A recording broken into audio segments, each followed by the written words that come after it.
terkait informasi-informasi yang dapat kami sampaikan pada pagi hari ini, di mana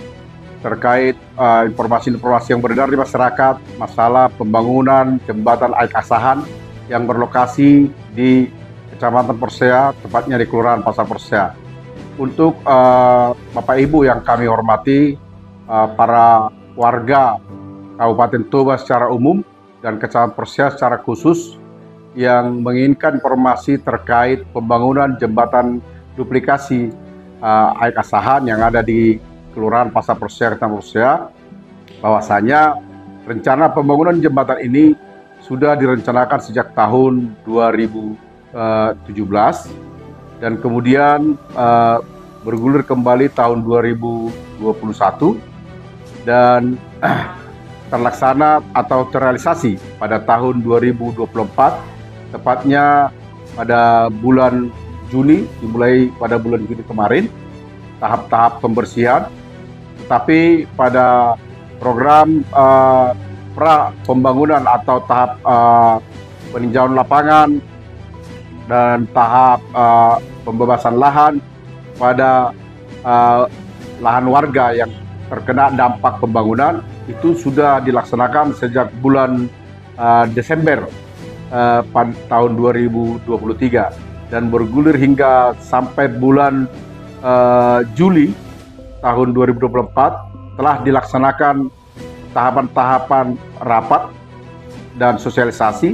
serta finalisasi pembayaran ganti untung kepada warga yang berdampak, di mana di sisi jalan Balige arah Kelurahan Parparian ada sekitar 10 warga yang terdampak, dan di sisi jalan Sisingamangaraja Kelurahan Pasar Persea ada kurang lebih 8 atau 9 yang berdampak, dan itu seluruhnya sudah diganti rugi, di mana bagi warga yang berdomisili atau berlokasi di Kelurahan Parparian itu sudah dihitung berdasarkan jumlah atau ukuran tanah yang terkena dampak serta bangunan, dan sudah dibayarkan oleh pihak Balai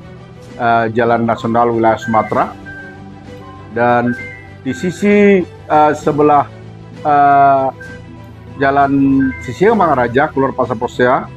di mana ada juga yang sebenarnya lokasi tanah milik pemerintah yang digunakan warga juga sebagai bangunan tambahan, yaitu yang semestinya itu adalah teras terbuka, namun oleh warga dimanfaatkan, dibangun, dan itu juga diganti rugi oleh balai. Ganti rugi dalam arti bangunan-bangunan yang mereka bongkar atau mereka manfaatkan. Untuk itu telah dilakukan pembayaran oleh pihak Balai Jalan Wilayah Sumatera II dan yang dihitung atau difasilitasi oleh pihak Apresial dan atau tim independen. Dan saat ini informasi yang kami dengar dari pihak Balai bahwasanya sudah dilakukan pembayaran ke seluruh pemilik lahan kecuali ada 1 orang warga Parparian atas nama Bapak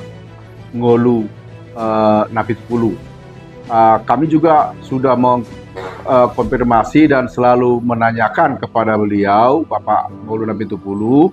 perihal alasan Bapak itu untuk belum bersedia menerima tentang besaran ganti rugi.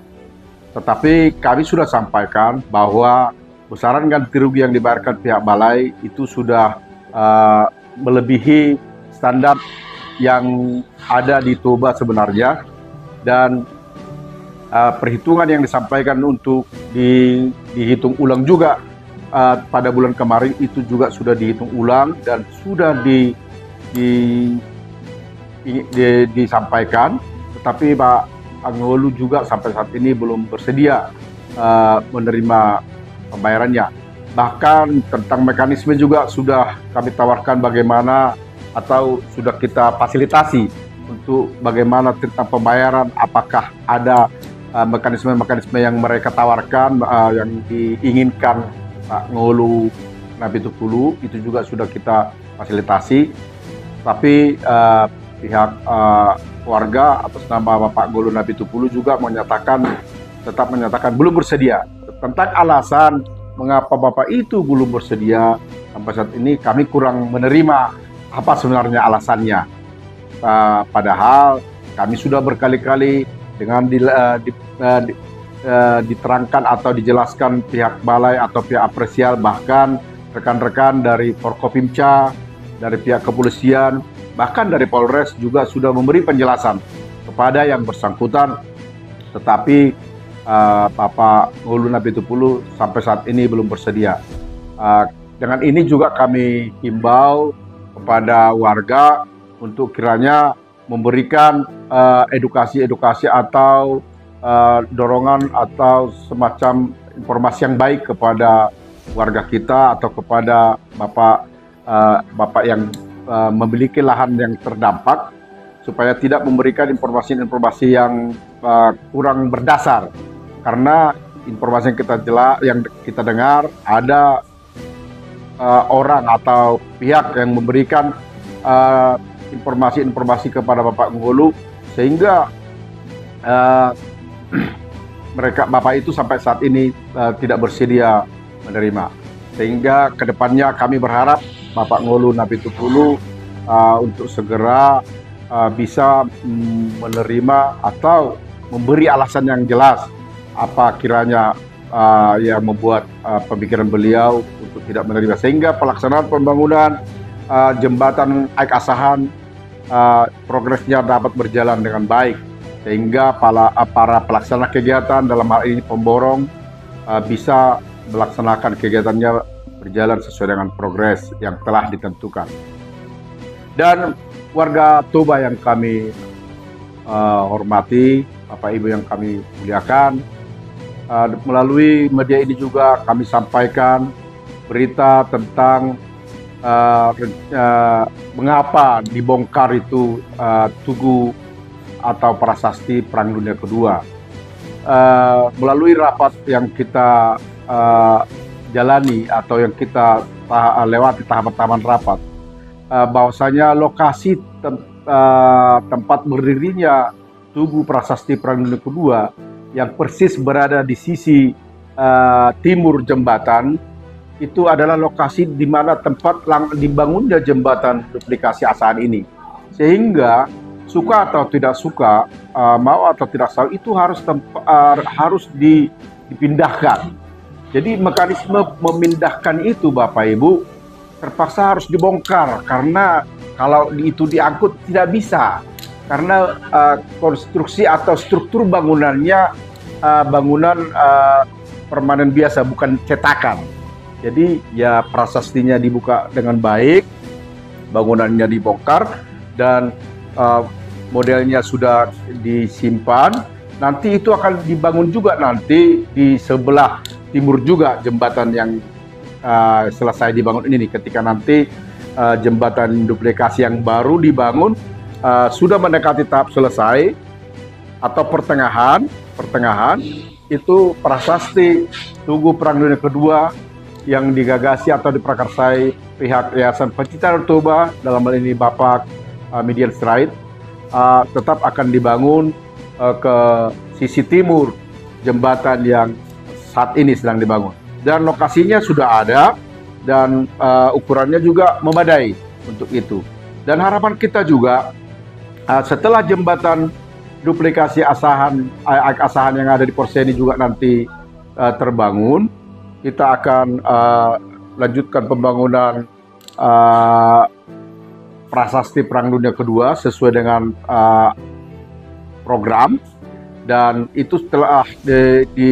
sesuai dengan petunjuk pimpinan, dalam hal ini Bapak Bupati atau Bapak Sekda Kabupaten Toba. Dan kita juga sudah usulkan untuk lokasi tersebut untuk ditata bagaimana lokasi pinggiran Sungai Asahan yang di Kecamatan Porsea, Kelurahan Pasar Porsea, baik itu di Kelurahan Pareparen 3, untuk bertahap kita tata. Dan untuk tahap pertama ini kita sudah usulkan ke pihak balai juga supaya ada penataan didik. Jadi sisi Sungai Asahan itu ditembok dengan dik atau brojong, baru tugu Perang Dunia Kedua dibangun, dan selanjutnya nanti kita usulkan untuk bisa dibuat itu kawasan wisata atau jogging track tembus di sisi sempadan Sungai Aek Asahan mengarah ke Polsek. Karena itu adalah lokasi-lokasi yang bisa kita tata dan kita buat menjadi lokasi jogging track yang tentunya akan mendukung destinasi pariwisata kawasan Danau Toba, khususnya yang ada di Kecamatan Porsea. Kira-kira demikian Bapak Ibu yang dapat kami sampaikan, kami informasikan tentang progres pembangunan jembatan duplikasi Aek Asahan Kecamatan Porsea yang rencananya berjalan kurang lebih 5 bulan ke depan, dan sesuai dengan target yang kami dapatkan dari pihak pelaksana kegiatan, mudah-mudahan Desember akhir pembangunan jembatan telah rampung selesai, dan di bulan Januari nanti berlanjut jalan pembangunan jalan, dan kedepannya juga kita juga usulkan akan bagaimana Porsea ini semakin tertata. Kita ajukan atau usulkan juga ke pimpinan kita dalam hal ini melalui pihak PUTR Kabupaten Toba supaya berkelanjutan, berkesinambungan, dan penataan jalan Porsea dan